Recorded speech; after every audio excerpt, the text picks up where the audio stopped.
بابی گرامی، انتظار کی گھڑیاں ختم ہوئیں. آپ کے سامنے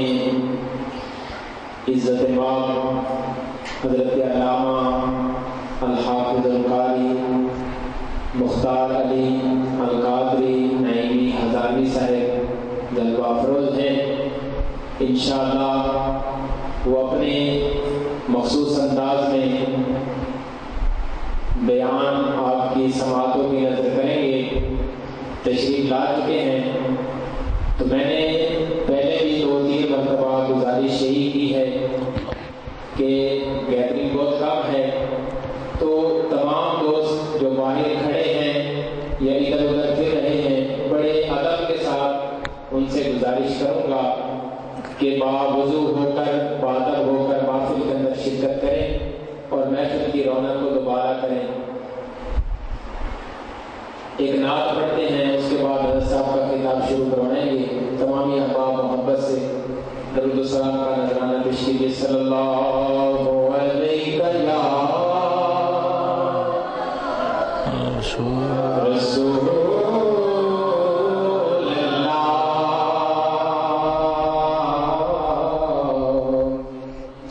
وسلم علیک یا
حبیب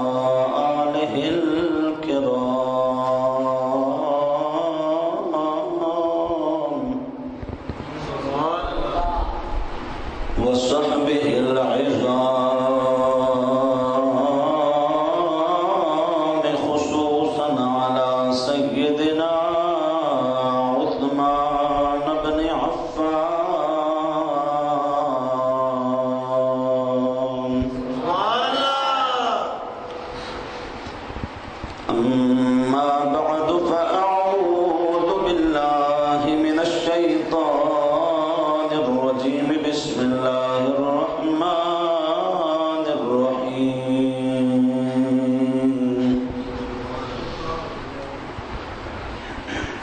لقد رضي الله عن المؤمنين إذ يبايعونك تحت الشجرة فعلم ما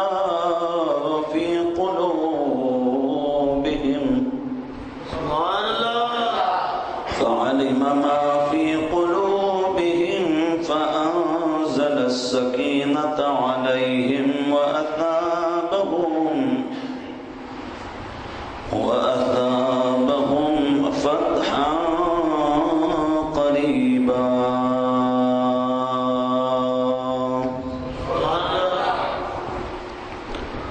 آمنت بالله صدق الله العظيم وبلغنا رسوله النبي الكريم الأمين إن الله وملائكته يصلون على النبي يا أيها الذين آمنوا صلوا عليه وسلموا تسليما الصلاة والسلام عليك يا رسول الله وعلى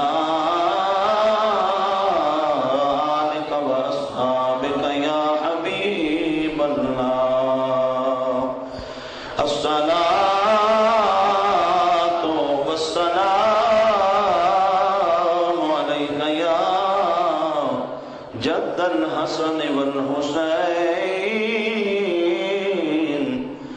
وعلى آلك وأصحابك يا مولانا ومولى الثقلين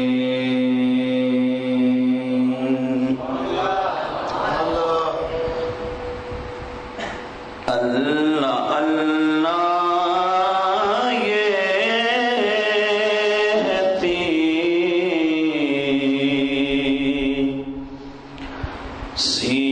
سیرت عثمان غنی دین پر صرف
بیعت اللہ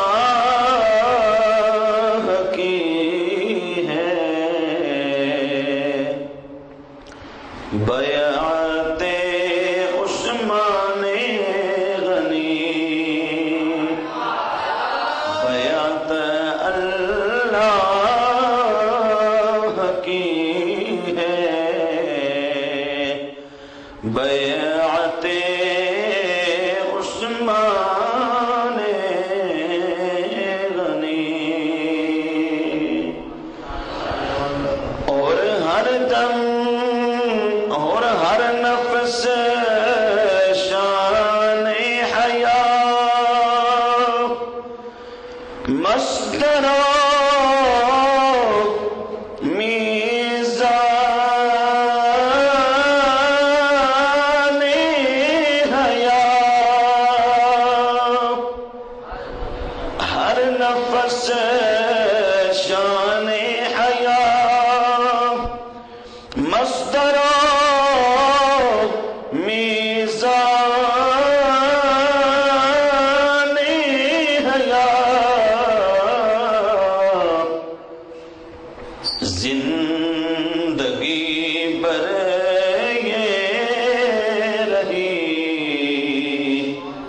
فطرت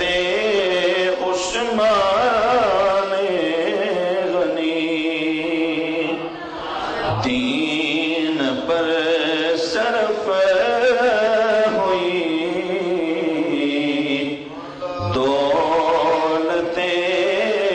عثمان غنی اور آپ نے جامع قرآن کا لقب پایا ہے دین و دنیا میں بڑی عظمت عثمان غنی اور وہ صحابی تھے مجاہد تھے اور خلیفہ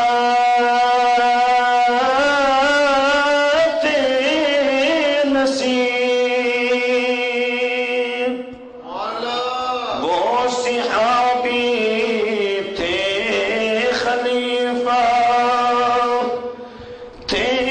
مجاہد تھے نصیب ناز اسلام بنے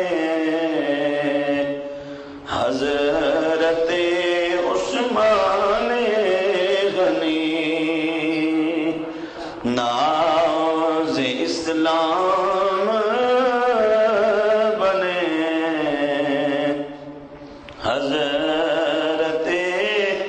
عثمان غنی دین پر صرف ہوئی دولت عثمان غنی اللہ وحدہ لا شریک کی حمد و ثنا اور حضور سرور کونین نبی الحرمین سید الثقلین مرکز دائرہ علم و ایمان محیط قرہ فعلیت و امکان محبوب رب معبود ما حرف آغاز وجود ما سلطان الانبیاء خاتم الانبیاء جناب محمد مصطفیٰ صلی اللہ علیہ وآلہ وصحبہ وبارک وسلم کی بارگاہ ناز میں ہدیہ عقیدت و محبت پیش کرنے کے بعد معزز و محترم سامعین و ناظرین بالخصوص محترم علامہ مولانا قاری محمد سلیم صاحب، محترم جناب مولانا محمد ارشد صاحب سیالوی،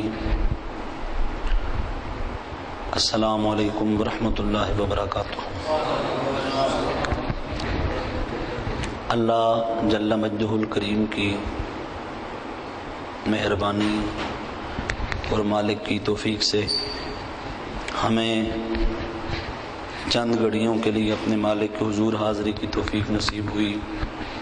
اللہ تعالی ہم سب کا آنا بیٹھنا اپنے دربار میں قبول فرمائے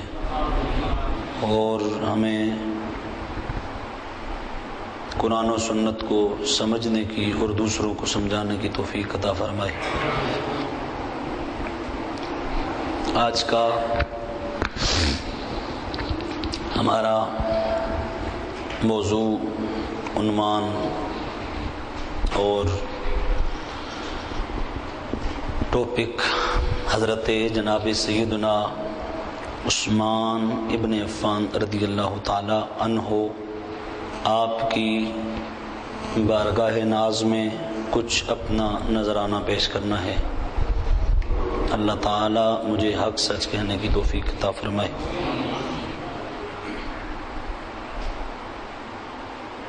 حضرت رسول کریم علیہ السلام کتاب کے طرف کتاب جو لائی تھی کتاب لے گئے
جب کلمہ پڑھا،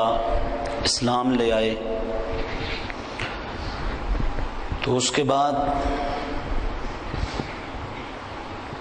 آپ کی ملاقات ہوئی حضرت جناب عثمان ابن عفان رضی اللہ تعالی عنہ سے، اور آپس میں ایک بچپنے کے بڑے اچھے تعلقات تھے، بڑے اچھے مراسم تھے، اور بہت اچھی آپس میں ایک فرینڈ شپ کہہ لیں حضرت جناب صدیق اکبر اور حضرت عثمان ابن عفان رضی اللہ تعالی عنہ کی تھی۔ حضرت صدیق اکبر رضی اللہ تعالی عنہ آپ نے عثمان ذو النورین رضی اللہ تعالی عنہ سے کہا، اے عثمان، آپ میرے کریم آقا صلی اللہ علیہ وآلہ وسلم پر ایمان نہیں لے آتے، اور آپ بھی نہیں سرکار کے پاس حاضر ہو کے سرکار کی غلامی اختیار کر لیتے۔ حضرت عثمان غنی رضی اللہ تعالیٰ عنہ یہ نہیں کہ اس پر کوئی آپ نے کیلو کال کیا ہو، فوراً کہنے لگے مجھے لے چلیے آپ سرکار کے دربار میں، اور میں حضور سید عالم صلی اللہ علیہ وآلہ وسلم آپ کی غلامی اختیار کرنے کے لیے مکمل طور پر تیار ہوں۔ آپ کو لے کر حضرت صدیق اکبر رضی اللہ تعالیٰ عنہ سرکار کے دربار میں پہنچے اور کلمہ پڑھا، اسلام لے آئے، مسلمان ہو گئے اور سرکار کی غلامی اختیار کر لی۔ تو اس پر آپ کے چچا حکم بن ابی العاص وہ بڑے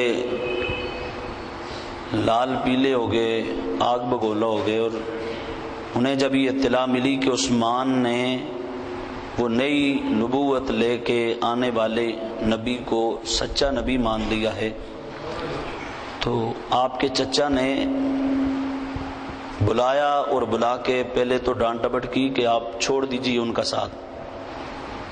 لیکن آپ نے بالکل اس کی سنی انسنی کر دی، کسی بات پر کوئی توجہ نہ دی۔ تو اس نے 2-3 مرتبہ یہ تنبیہ کرنے کے بعد آپ کو باقاعدہ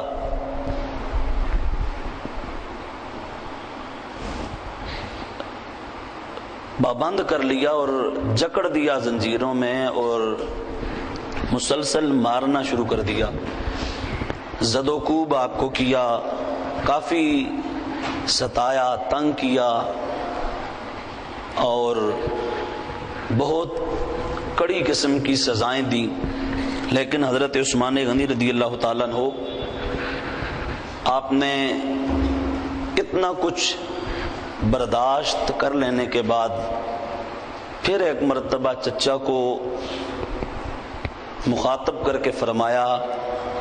کہ چچا اب میری روح تو میرے بدن سے نکل سکتی ہے، لیکن میرے دل کے اندر جو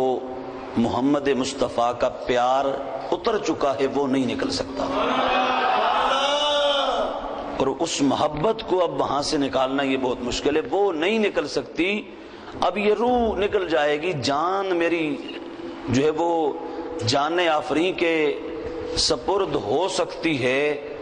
لیکن میں سرکار کا جو ایک محبت کا، پیار کا، عشق کا ایک وہ جذبہ اپنے دل کے اندر پیدا کر چکا ہوں، اسے اب ختم کرنا صرف مشکل ہی نہیں ناممکن ہے۔ حضرت رسول کریم علیہ السلام آپ بڑا پیار اور محبت فرماتے تھے حضرت عثمان غنی رضی اللہ تعالی عنہ سے، اور اس کا ایک سبب یہ بھی تھا کہ حضرت مولا کائنات علی مرتضیٰ کرم اللہ تعالی وجہہ الکریم آپ کے بعد سرکار کے صحابہ میں سے ایک برادری سطح پر سرکار کے سب سے قریبی حضرت عثمان غنی تھے۔ حضرت علی کے بعد رشتہ داری بیس پر اگر دیکھیں تو حضرت عثمان غنی حضرت علی مرتضیٰ کے بعد سرکار کے سب سے زیادہ قریبی تھے۔ آپ کے والد کا نام عفان ہے، اور وہ بیٹے ہیں ابی العاص کے، وہ بیٹے ہیں امیہ کے، اور وہ بیٹے ہیں عبد شمس کے، اور وہ بیٹے ہیں عبد مناف کے۔ عثمان ابن عفان ابن ابی العاص ابن امیہ ابن عبد شمس ابن عبد مناف، اور عبد مناف پر جا کر عثمان غنی آپ کا نسب رسول سے مل جاتا ہے۔ سرکار دو عالم علیہ السلام کا جو نسب آ رہا ہے نا، عدنان سے آگے آپ پڑھتے آئیں، شروع سے پڑھتے آئیں یا عدنان سے آگے پڑھیں تو اس میں نام آتا ہے عبد مناف۔ عبد مناف کے بیٹے ایک تو ہاشم ہیں اور دوسرے عبد شمس ہیں۔ ہاشم کے بیٹے آگے عبد المطلب ہیں، عبد المطلب کے بیٹے عبداللہ ہیں، اور عبداللہ کے بیٹے ہمارے آقا علیہ الصلوۃ والسلام ہیں، اور یہی عبد مناف کے بیٹے عبد شمس ہیں، عبد شمس کے بیٹے امیہ، اور ان کے بیٹے ابی العاص، ان کے بیٹے عفان، اور ان کے بیٹے حضرت عثمان ہیں۔ نام آپ کا عبداللہ ہے، اور کنیت آپ کی ابو عامر ہے، اور آپ کا لقب غنی ہے، اور اس کے ساتھ ساتھ آپ کا لقب عثمان ذو النورین ہے۔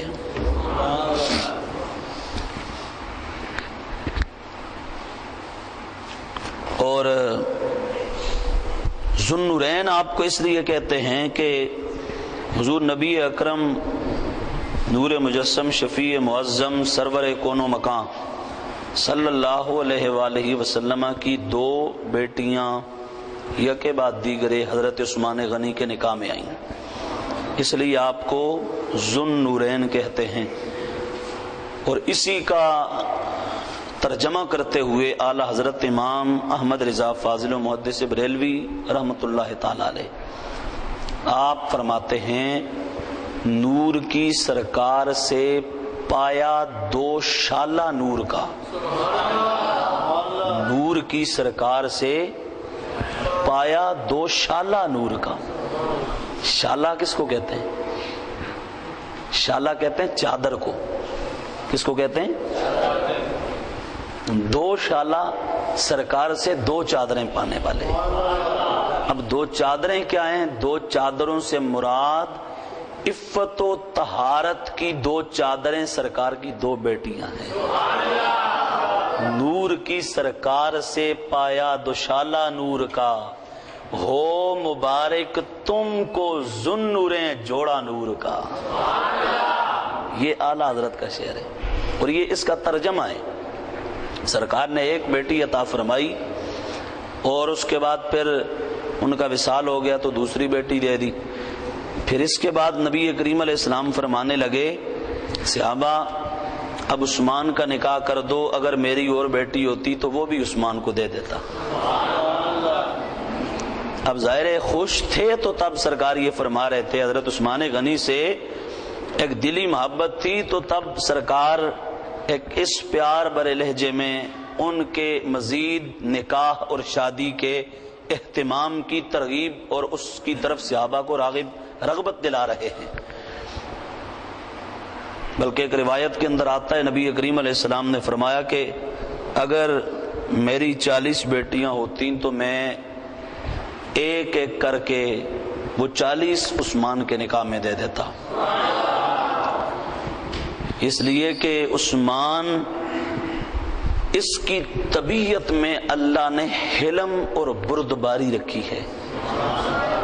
اس کو اللہ تعالیٰ نے جو برداشت کا ملکہ دیا ہے وہ اسی کا حصہ ہے. جو اس کے ایک حلم ہے، برداشت ہے، ضبط، کنٹرول، اور جو یہ معاملات میں اپنے آپ کو قابو کرتا ہے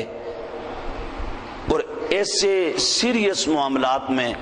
کہ اگر کسی اور کو واسطہ پڑ جائے تو وہ ایسے میں بڑا ایک جلال، روب اور بڑا اپنا جو ہے وہ ایک غصہ کا شکار ہو جائے. لیکن اتنے ایک سنگین اور نازک ترین معاملات میں بھی عثمان کو دیکھو تو یہ بڑے برداشت سے پیش آتا ہے، بڑے حلم سے پیش آتا ہے اور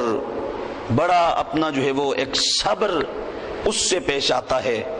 اس لیے اپنا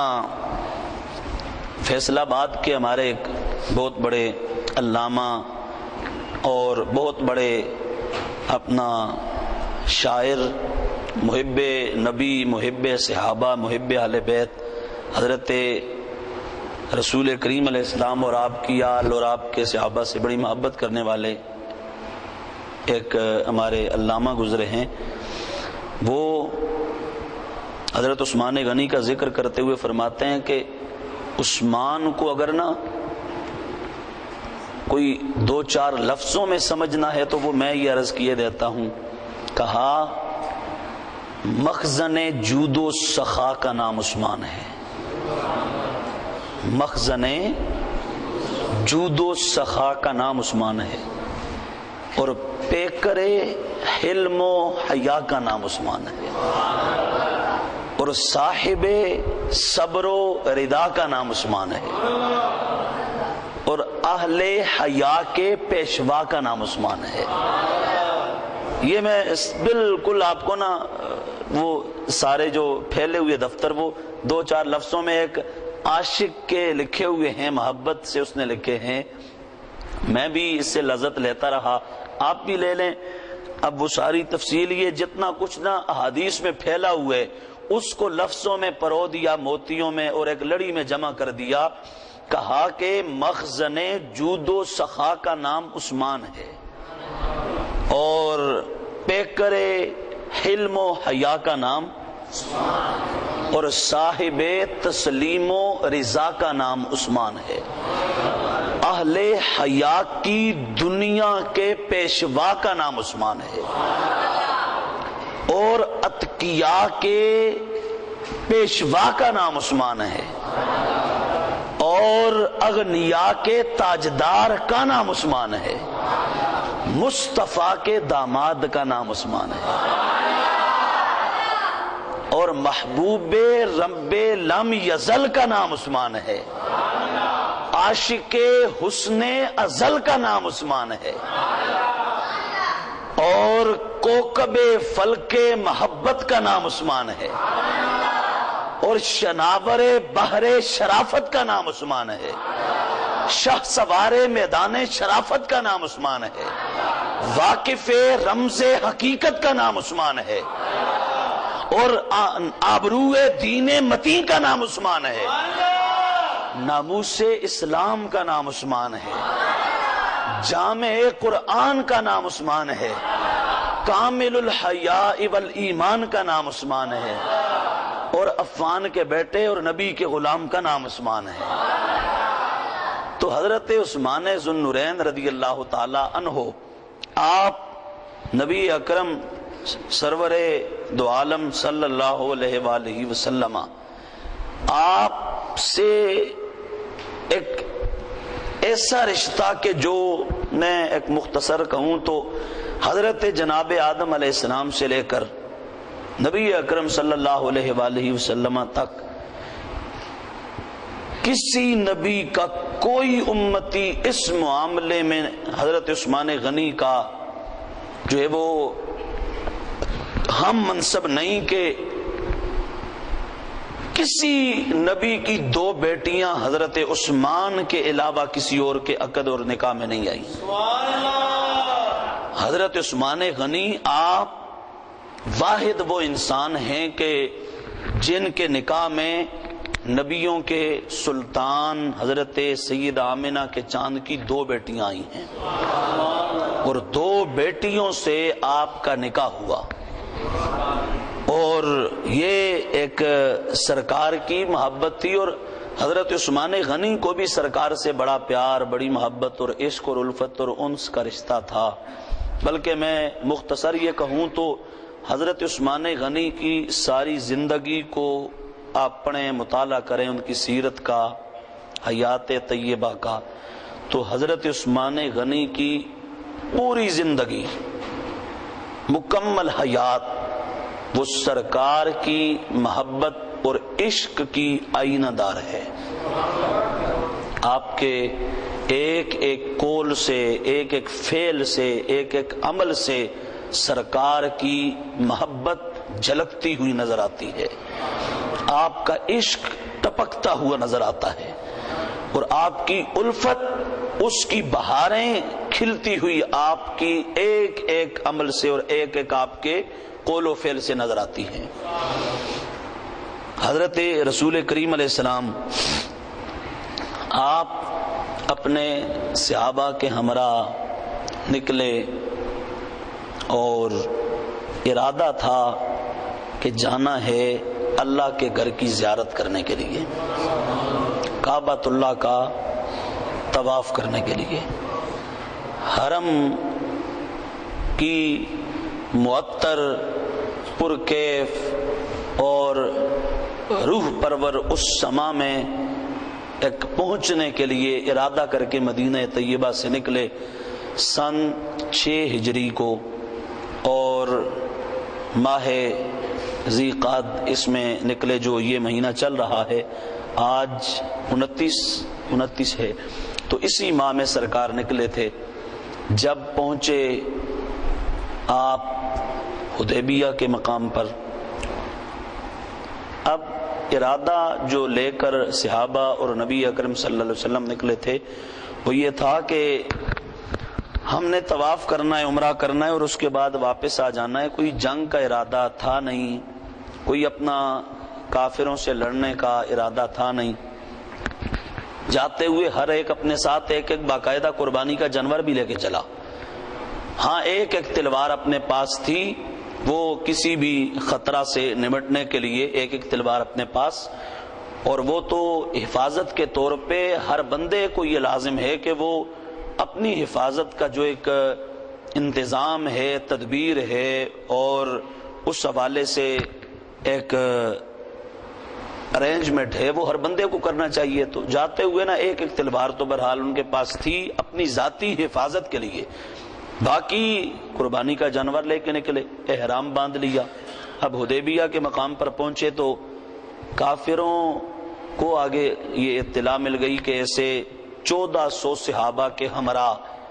محمد عربی مکہ المکرمہ کا ارادہ لے کے مدینہ طیبہ سے نکل چکے ہیں۔ اب نا انہوں نے وہاں سے اپنا ایک ایمبیسیڈر اس کو بھیجا اور کہنے لگے جاؤ اور جا کے کہو کہ ہم تمہیں مکہ المکرمہ داخل نہیں ہونے دیں گے اور یہاں نہیں آنے دیں گے۔ تو سرکار دو عالم علیہ السلام آپ حدیبیہ میں پہنچے تھے، صحابہ کرام سے مشورہ کیا، حضرت عمر رضی اللہ تعالیٰ عنہ کو بلایا، اے عمر اب سفیر کے طور پہ جاؤ اور جا کے ان سے بات کرو، مذاکرات کرو۔ حضرت عمر رضی اللہ تعالیٰ عنہ عرض کرنے لگے، یا رسول اللہ صلی اللہ علیہ وآلہ وسلم، آپ کو خبر ہے کہ ہماری طبیعت میں جلال ہے، ہم جب وہاں سے آئے تھے تب بھی فضا میں بازو لہرا کے آئے تھے، ہے کسی کی ہمت تو آگے بڑھے اور عمر کو روکے نا ذرا ہجرت کرنے سے، جانے سے۔ تو فرمایا کہ عرض کیا، یا رسول اللہ آپ کو خبر ہے میں گیا تو پھر میں نہیں دیکھوں گا کہ کوئی راجہ ہے یا چودھری ہے، کوئی وڈیرا ہے یا اپنا جاگیردار ہے، ہم نے پھر آپ کے عشق و مستی کے اس اپنا وجد میں وجد کرتے ہوئے سب کو کچل دینا ہے، اس لیے آپ ایسا کریں کہ عثمان غنی کو بھیج دیں آپ، وہ ذرا بردبار ہے نا، حلیم الطبع، ان کو بھیج دیں، وہ جائیں گے، بات کریں گے، جو بھی حقیقت ہوگی وہ ان سے کر کے واپس آ جائیں گے اور ہمیں اپنا اطلاع ہو جائے گی اور بات اصل جو ہے نا وہ ہم تک پہنچ جائے گی۔ سرکار نے حضرت عثمان غنی رضی اللہ تعالیٰ عنہ کو بلایا، فرمایا عثمان جاؤ۔ حضرت عثمان غنی چلے گئے اور مکہ المکرمہ پہنچے تو بڑے بڑے نا رئیس اور گرو بنٹال دوڑتے آئے عثمان کو دیکھ کے اور بڑا نا اپنا محبت کا اظہار کرنے لگے۔ عثمان نے کہا رکو اپنا تھوڑا سنبھل جاؤ، بیٹھو، بات کرنی ہے۔ اب انہوں نے کہا کہ شاید ہو سکتا ہے وہ پرانے جو تعلقات تھے عثمان ہیں ان کا کوئی لحاظ ہو۔ عثمان غنی نے کہا نہیں، وہ ساری باتیں گئیں، اب جس سے یاری لگا لی اب ہم اسی کے یار ہیں، اب ہم اسی کے نوکر اور اسی کے خادم ہیں، بیٹھو بات کرنی ہے۔ تو انہوں نے کہا عثمان آپ آ گئے، بات کرنے سے پہلے ایسا کر لو کہ کعبۃ اللہ اتفاق سے آپ پہنچ آئے تو طواف کر لو آپ کعبے کا، آپ کے لیے اجازت ہے، لیکن آپ کے آقا اور آپ کے نبی وہ نہیں آ سکتے، ان کو نہیں آنے دیں گے، یا ان کے ساتھ دیگر جو صحابہ ہیں وہ نہیں آ سکتے، ہاں تم کر لو طواف، اتفاقاً تم آ گئے ہو۔ تو امام بیہقی رحمۃ اللہ تعالی علیہ اپنی السنن کے اندر نقل کرتے ہیں اس حدیث کو، حضرت عثمان غنی رضی اللہ تعالی عنہ آپ کو جس وقت کہا نا کہ طواف کر لو کعبۃ اللہ کا، آپ پہنچ آئے، کعبہ آپ کے بالکل سامنے ہے، ہم آپ کو نہیں روکتے، اجازت ہے ہماری طرف سے، کر لیں آپ طواف۔ حضرت عثمان غنی نے جو اس موقع پر جملے بولے وہ انتہائی عشق، محبت اور الفت کا مفہوم رکھنے والے انتہائی جامع اور معنی جملے ہیں۔ آپ فرمانے لگے واللہ لا اطوف بہ حتی یطوف بہ رسول اللہ،